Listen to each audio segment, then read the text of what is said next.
Hey guys, this will be video one for the how to design build a custom flying V and and put a sparkle top on top of it, meaning drum wrap. And I'm going to do just that. I'm going to build two of them, and one will be gold and one will be red. And I've already built the red one. It looks incredible. Painted the back with a black nitro cellulose lacquer, and she moved to Boston and is on tour with a guy by the name of Josh. I think Josh has gigged at some in Boston. So if you see a guitar up in Boston that looks like that and it's a Flying V, it might be the one that I built. Nonetheless, that was about 3 months ago, I believe. We're going to build another one, and then another one, and another one. I'm just going to keep building them because this is a design that I came up with myself based on the whole Korina era specs, meaning like the late 50s authentic V. To me, that's my idea of the most beautiful V. It's real simple, it's real clean, but don't let these little corners and these little radius moves deceive you. It's very critical that you get them correct. And I will eventually give you this stuff. I'll get in here and I'll just do a quick flyby.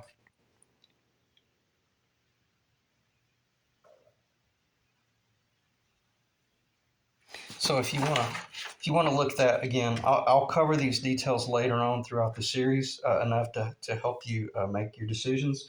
But for the most part, I'm just going to build the guitars, two of them, and then I'll kind of tell you what I'm thinking and before I pull the trigger on a certain tool or before I go to the store and buy a certain thing, and basically my reasoning. Uh, One thing I will say, and I'll try not to go into too much detail here, uh, be really careful about buying, like a mass of lumber that you glue up and try to save $20 out of 100 and stuff like that, because you'll end up working yourself crazy. Whereas you could have just gone to like your local woodcraft, or maybe like you have a local cabinet builder in your town, and they might have the source to get this wood roughly 1 3/4 of an inch thick or a little bit thinner. And then again, they may have some there in their shelf or in their shop. And you might even, ask them what they would charge to run it through a planer for you and get it down to your target thickness, because it's a lot easier to just pay somebody money to do something sometimes than it is to try to figure out how to do it yourself. So, reeling myself back in here, what am I building?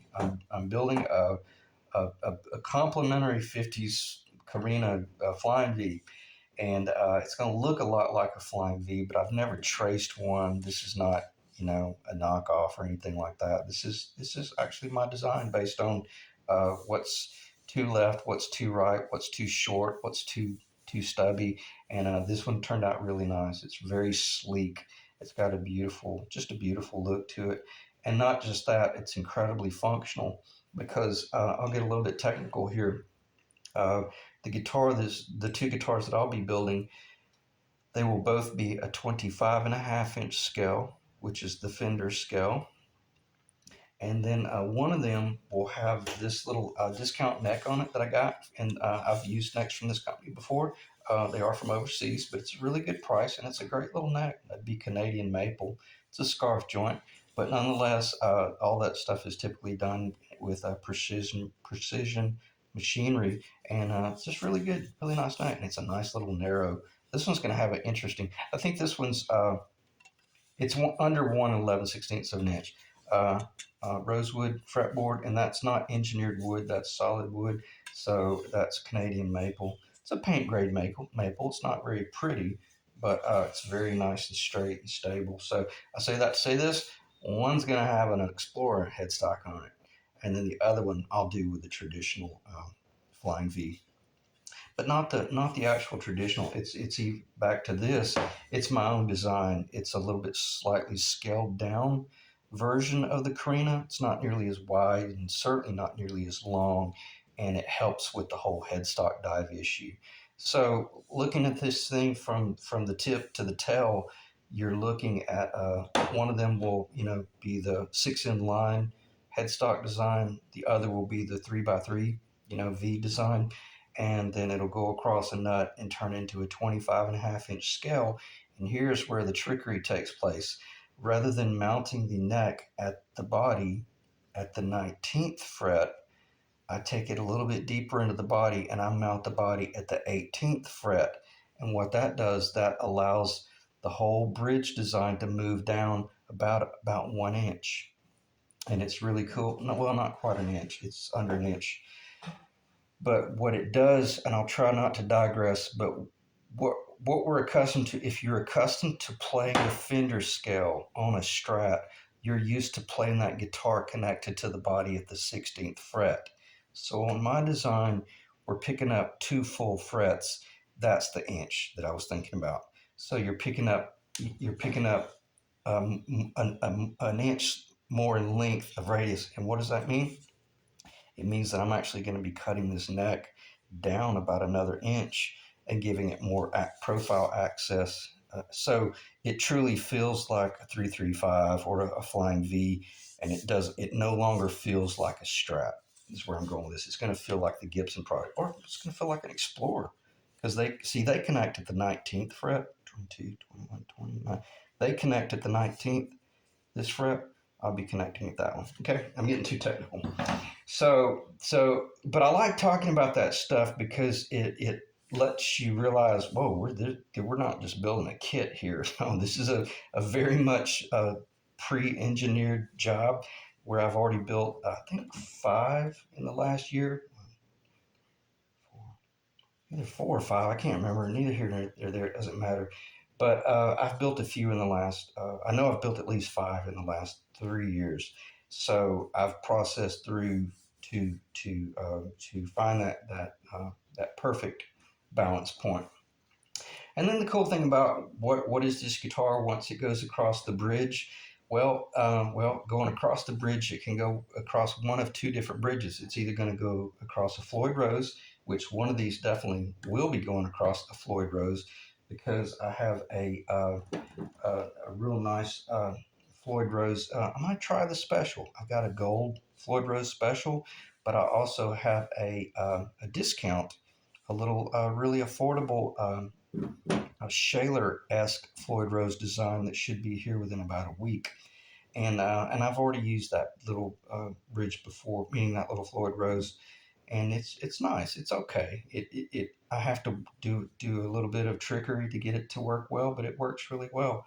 Or you're going across an ABR/Tunematic type bridge, and either to a Tell or to a Bigsby.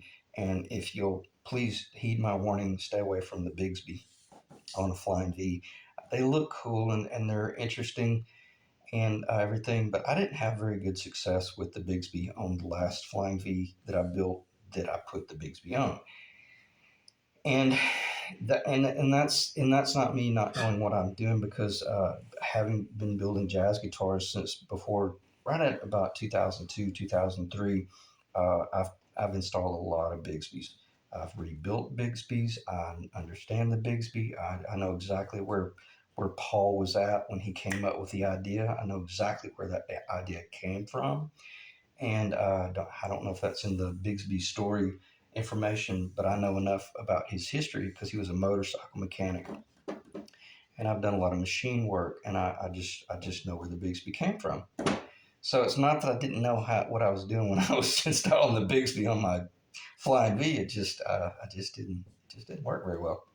So either plan on doing a hard tail piece like the wrap or a wraparound, or plan on putting the ferrules through the back of the body and going through the body like a traditional V. It's your call.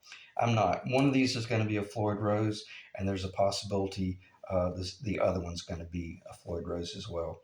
But I may do one in a hardtail, or if I elect to build both of them with a Floyd Rose, I'll devote a little bit of time in one of the videos uh, showing you, what you would need to consider if you were going to do that right there, you know.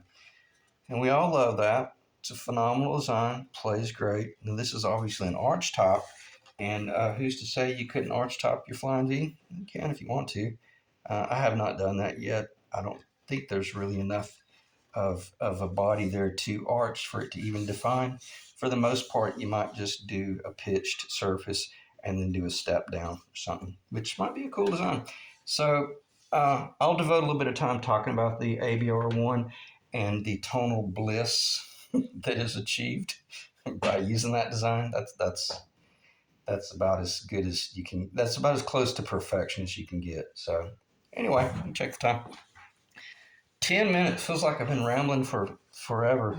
Probably because I've erased this video twice already. I got so long-winded. What should I talk about? We talked about the neck enough to know that it where it connects the body, and if anything, you ought to be realize you should pretty much realize by now that yeah, this is not your traditional flying V. This is very much a custom V. And I may have already mentioned it, but the reason I took the neck deeper into the body just by just that little bit, well, that's the dimension right there. So we're picking up over a half of an inch. You'd be surprised how much it starts changing the whole feel of the guitar. And the fact that, I know where I'm going with this. Uh, that guitar over there is a 24.562-inch scale. That's the shortest scale you'll be using on a guitar. That's what I've got on my old Gretsch over here as well. And it's a great scale. Uh, they also used a true 24.75-inch scale in the 50s. So the Flying V might have been a true 24.75-inch scale. Do your research if you want to hit a very nostalgic point, then you might want to consider that. But I like the 25.5-inch scale even for this design. For what I said, it moves that bridge deeper into the body, thus moving the center of the weight further down.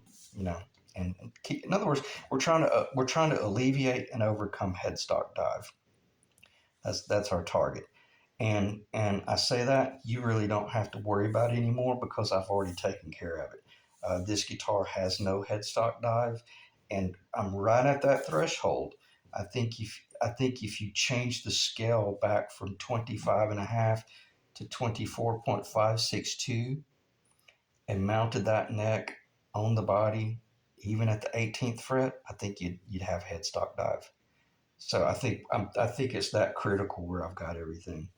So, but then again, that one had a Floyd Rose on it, and they have a little bit of weight to them. So, worst case scenario, you can always come in here and wait. You know, you could put some weight down into the wing tips. You know, put some lead in there if you had to go. And so I'm being really serious. You could drill a hole in here and just load it full of really heavy fishing lead, and it might alleviate it, and then bondo it up, bondo over it, and sand it, and shoot it with a little bit of I don't know, paint or something, Krylon. Eddie Van Halen did it. If it works for him, why can't we do it? All right, let me check the time. 13 minutes. So anyway, what am I building here? I'm going to be building two Flying V's. Why? Because I've got them on eBay for sale, and I've got to get them built because I've got a feeling they're probably going to sell if I'm not careful, and I need to have them finished and ready to ship, whether it be by Christmas or thereabouts. And also because it's such a fun guitar to build, it's so simple, it's so easy, and I don't think I covered it in this video. I'll just cover it very briefly, but I tell you what, I'm not going to cover it, but all I'm going to say is you're going to move from this design right here, these dimensions, and then you're going to ask yourself, well, do you want to flip it over, and do you want to take that design and lay it on a board that's 16.75 inches wide, with all the grain running this way, and then cut out the Flying V? Well, you can, but that board right there is going to be expensive, not necessarily because of the width, but I will say the width is not going to be cheap. What's going to get you is the length. You'll have to be like, was it? I don't know the total length, and I don't want to wait. I tell you what, I will. Yeah, this is pretty important. That way I can get it behind us. Let me get the tape measure. Meaning what I'm saying, I'm about to show you how you can buy your board for about 1/3 the cost. All right, so if you were to just cut this out of like one large board, you'd need to be a minimum of about 21 inches long. and it would need to be over 16. Mine is 16 and 7/8.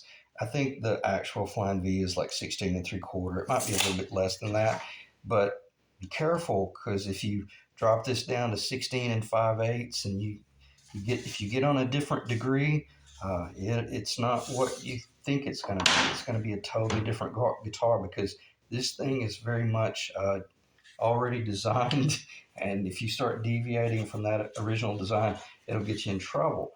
So you could cut it out of that one big board, which would be insanely expensive because it's such a big board, or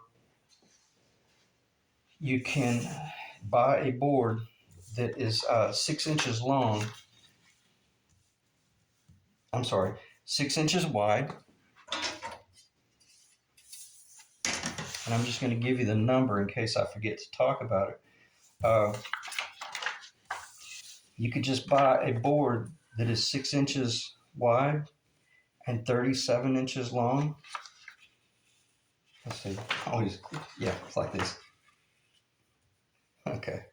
So basically, if you bought a board that was 6 inches wide, 37 inches long, this is about 37 inches down here, and then the cool thing about it is if you buy this board and this board is perfectly S4S or surfaced on this side, surfaced on that side, and even surfaced on this side and this side, well, guess what? You won't have to machine the entire outside of that body. It'll be machined by someone else and probably using a piece of equipment that's worth more than your car. Um, and then, or I know it would be worth more than my Land Rover. so, uh, so take advantage of things like that where you've got, a board that's pre-machined S4S, 37 inches long, minimum 37 and a quarter. I think it's 37 and a quarter, 6 inches wide, roughly. Don't go under 5 and 7/8. I do know that's the magic cutoff. But then you'll just have to make that one center line cut right there and then flip this, and then you'll be either epoxy gluing that together, which is what I would recommend because you're going cross grain, or either be really good with your tight bond and your jigs. And I'm going to stop talking about that because I don't want to get too technical, but I just want you to see the next time you walk by a board that is 6 inches wide and 37 inches long, and it's a minimum of an inch and 5/8 inch thick, well, that's a flying V. If you can get your hands on it for nothing, then walk out the front door with it and don't tell them what you're going to do with it. So it's really simple to do these things if you know how to buy your body for $30, and then you're basically just making this cut here, and you're sanding this, and you're sanding this. And I'm not saying it's easy, but you don't have to spend $200 on a really nice board to get yourself in the game.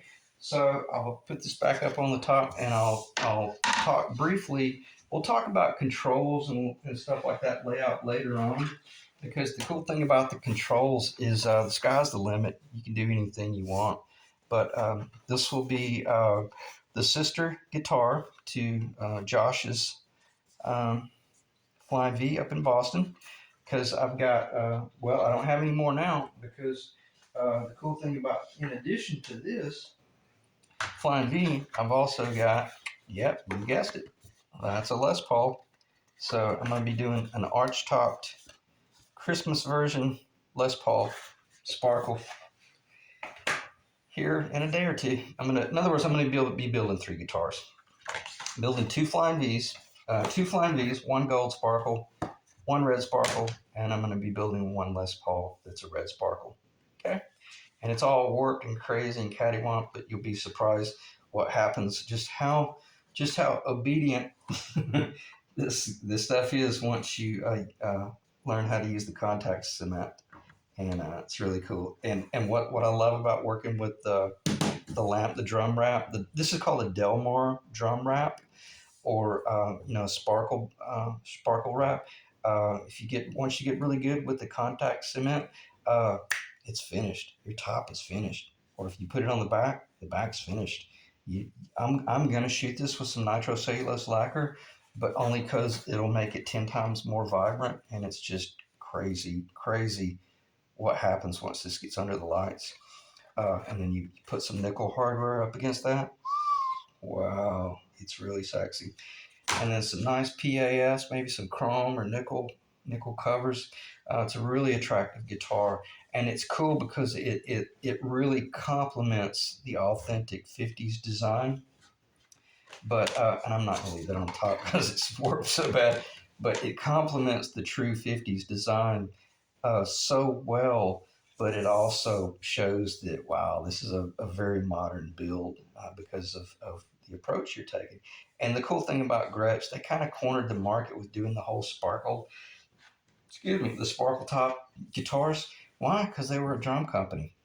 And what's the last thing Gibson or Fender wanted to do was start doing sparkle top guitars.